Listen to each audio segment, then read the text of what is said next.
सास की जादुई शक्ति। कौशल्या ने एक रात सपना देखा।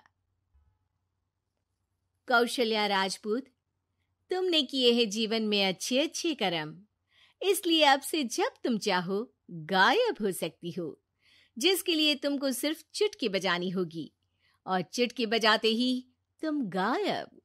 बस एक बात का ध्यान रखना, जहां तुमने कोई गलत काम किया तुमसे ये शक्ति वापस ले ली जाएगी। कौशल्या की नींद टूट जाती है। ये कैसा सपना था? गायब हो जाऊंगी मतलब? हे भगवान, कंबल ओढ़ के सो जाती हूँ, सपना कंबल के अंदर नहीं घुस पाएगा। कौशल्या डर के मारे कंबल ओढ़ के सो जाती है। सुबह कौशल्या मंदिर जाने लगती है। अरे बहू, जल्दी चल, भिखारियों को खाना भी तो खिलाना है। हाँ माँ जी, अभी आई। आज तो खीर और पूरी बने हैं, सब खुश हो जाएंगे। दोनों सास बहू कार से खाने का सामान लेकर मंदिर पहुंचते हैं और भगवान की आराधना के बाद मंदिर के बाहर बैठे भिखारियों को खाना खिलाने लगते हैं। दीदी, आप हर हफ्ते आते हो, इतना सारा करते हो हम लोगों के लिए। मैं आपके लिए रोज अलग से दुआ मांगता हूँ। ये तो फर्ज है हमारा। दीदी, थोड़ी पैसों की मदद हो जाती तो अच्छा होता। बड़े चौराहे पे मेरी बीवी भीख मांगती है, उसका इलाज करवाना है, 100-200 रुपए लग जाएंगे। कौशल्या उसी वक्त भिखारी को 500 का नोट दे देती है और दोनों सास बहू वहां से लौटने लगती हैं। तभी कौशल्या को कोई शंका होती है। अब बहू रुक, तो मैं अभी आई। कौशल्या वापस वहीं जाती है तो देखती है कि भिखारी वहां है ही नहीं। कौशल्या को रात का सपना याद आता है। वो चुटकी बजा के गायब हो जाती है और सीधे भिखारी के पास पहुंचती है, पर भिखारी को वो दिखाई नहीं देती। कौशल्या देखती है कि भिखारी उन पैसों से शराब खरीद रहा है और कौशल्या उसे वहीं एक चाटा मारती है। अरे कौन है बे? एक और चाटा पड़ता है। अरे कौन है? कौन है? हिम्मत है तो सामने आओ। भिखारी को झूठ बोलने पर तड़ातड़ चांटे पड़ते हैं। वो वहां से भाग खड़ा होता है। कौशल्या चुटकी बजा के वापस बहू के पास आ जाती है और मन ही मन सोचती है, ऐसे तो मैं कितने गलत काम रोक सकती हूँ, कितनी ताकतवर हूँ मैं, किसी को पता भी नहीं चलेगा। सासू माँ, आप क्या सोच रही हो? अब कुछ नहीं, कुछ भी तो नहीं। ठीक है, मुझे ना थोड़े पैसों की जरूरत थी। मेरे कजिन भाई है ना, उनकी तबीयत थोड़ी इधर उधर हो रही है। वो तो खुद से नहीं कहेंगे कि पैसे दे दो, पर बहन होने के नाते मेरा तो फर्ज बनता है ना कि भाई की मदद करूं। अरे हाँ हाँ, ले जाना पैसे। पैसे इसीलिए तो कमाते हैं कि जरूरत में काम आ सके। घर पहुंच के कौशल्या अपनी बहू को 10,000 रुपए दे देती है। कब जाएगी तुम मायके? कल शाम की ट्रेन है। दोनों काम में लग जाती हैं। तभी काम वाली दीदी वहां आती है। आज ना मैं आप लोगों के लिए पनीर बनाऊंगी। ठीक है, मंगवा लेती हूँ पनीर। पड़ोस की दुकान वाला पनीर दे जाता है और काम वाली बाई पनीर से रेसिपी बनाने लगती है। आज अपनी सुपर पावर काम वाली बाई पे ट्राई करती हूँ, देखूं तो सही किचन में करती क्या है ये। सास चुटकी बजा के गायब हो जाती है और किचन में पहुंचती है। बाई को खबर भी नहीं है कि कौशल्या भी किचन में ही है। आज तो मैं भी पनीर की सब्जी बनाऊंगी रात को अपने घर, और थोड़ा सा घी भी रख लेती हूँ। वैसे भी कौशल्या बुढ़िया खा खा के मोटी हो गई है। कौशल्या बाई की चोरी पकड़ लेती है और गुस्से में बाई की चोटी ऊपर उठा देती है। बाई को समझ भी नहीं आता कि उसकी चोटी खड़ी कैसे हो गई। वो डर के मारे चीख पड़ती है। बहू भागते हुए किचन में आती है। अरे क्या हुआ? ये तुम्हारी चोटी खड़ी कैसे है? करंट लग गया है क्या? पता नहीं, शायद किचन में ना भूत है। बाई वहां से भाग खड़ी होती है और कौशल्या चुटकी बजा के अपने कमरे में टीवी देखने लगती है। बहू वहां जाती है। माँ जी, किचन में ना भूत है, बाई भाग गई। अरे भागने देना, भूत का तो पता नहीं, किचन में चोर जरूर था और वो थी अपनी काम वाली।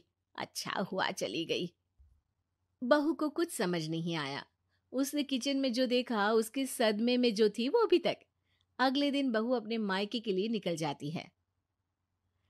कहीं भिखारी और काम वाली की तरह बहू भी तो मुझे धोखा नहीं दे रही। अरे कहीं वो पैसे ले जाके शॉपिंग तो नहीं करने वाली ना। अभी पता लगाती हूँ, मुझसे कुछ छिपा है भला। जैसे भगवान सब देख रहा है वैसे ही मैं भी सब देख रही हूँ। सास को अपनी शक्ति पर घमंड आ गया था। वो अब अच्छे काम करने की जगह अपनी शक्ति का इस्तेमाल खुद का शक मिटाने के लिए कर रही थी। वो चुटकी बजाती ही बहू के मायके चली जाती है। भैया, आपने बताया क्यों नहीं कि इतनी तबीयत खराब है? अरे तेरी सास बूढ़ी हो गई है, इतना भला काम करती है, उनकी मदद कौन करता है? यहाँ तो और भी लोग हैं ना। भैया, मेरे पास कुछ पैसे हैं, आप दूसरे डॉक्टर को दिखा दीजिए ना। अरे मुझे लगता है कि मेरा टाइम आ गया है, मुझे जाना होगा। कमरे में भाई की आत्मा को लेने यमदूत आ चुके थे। कौशल्या भले ही किसी को नहीं दिख रही थी, पर यमदूत ने उसे देख लिया। यही आत्मा है शायद, परछाई दिख रही है, पहले ही तैयार खड़ी है। अरे आप कौन हो? यमराज का नाम सुना है? हैं? आप यमराज हो क्या? नहीं, हम उनके यहाँ जॉब करते हैं, आत्मा उठा के ले जाते हैं डिलीवरी वाले। चलो अब तुम्हारा टाइम पूरा हो गया। अरे आप शायद ना वो बिस्तर पर पड़े आदमी की आत्मा को लेने आए हो। मैं तो बस यहाँ देखने आई थी कि मेरी बहू कहीं मुझसे पैसे लेकर शॉपिंग करने तो नहीं चली गई ना। मतलब तुम्हारे पास शक्ति है गायब होने वाली? हाँ। तुम ऐसे तुच्छ काम में उपयोग कर रही हो ऐसी दिव्य शक्ति का। अब तो तुमको ही लेके जाऊंगा। अरे नहीं नहीं, कल मुझे किटी पार्टी में भी तो जाना है। अब नरक में ही करना किटी पार्टी। नहीं नहीं नहीं। 3 बार नहीं क्यों बोल रही हो? टीवी सीरियल चल रहा है क्या एकता कपूर का? अरे प्लीज मुझे जाने दो। आप तो उस बीमार आदमी की आत्मा को लेने आए थे ना। गलत डिलीवरी करोगे तो यमराज डांटेगा ना। बात तो सही कर रही हो, पर हमको उस पे दया आ गई। अभी उसकी उम्र ही क्या है, पर कुछ तो लेके जाना पड़ेगा ना। एक काम करो, अपनी शक्ति दे दो, गायब होने वाली। हैं? अरे क्यों? तुम पृथ्वीलोक का भ्रष्टाचार रोक सकती थी, चोरी रोक सकती थी, अरे कोरोना रोक सकती थी, पर तुमने अपनी बहू की जासूसी करना शुरू कर दिया। अरे लेकिन किंतु परंतु। यमदूत सास की शक्ति लेके वापस चले जाते हैं।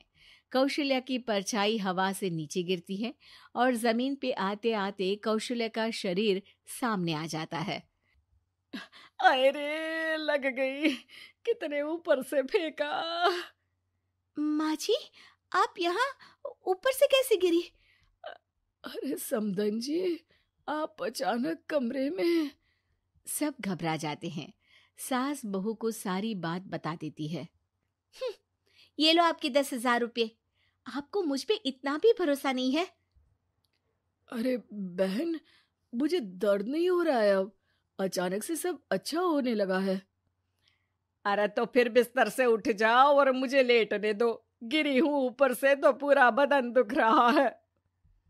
भाई को तो यमदूत ठीक करके जाते हैं, पर कौशल्या देवी दर्द के मारे बिस्तर पर आ जाती हैं।